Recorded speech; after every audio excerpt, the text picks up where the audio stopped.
Alright, so I got lucky as I was walking under it. There goes the tram. Man, I want to ride this thing. This is one of the coolest public transit options that New York City has. Probably the coolest, you know. The ferries are really cool too. You can see one of the ferries right there, actually.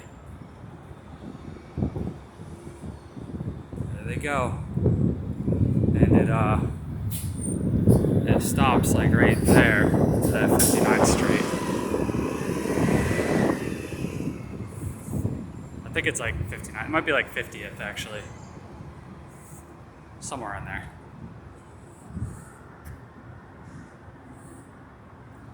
Look how fast that thing's going.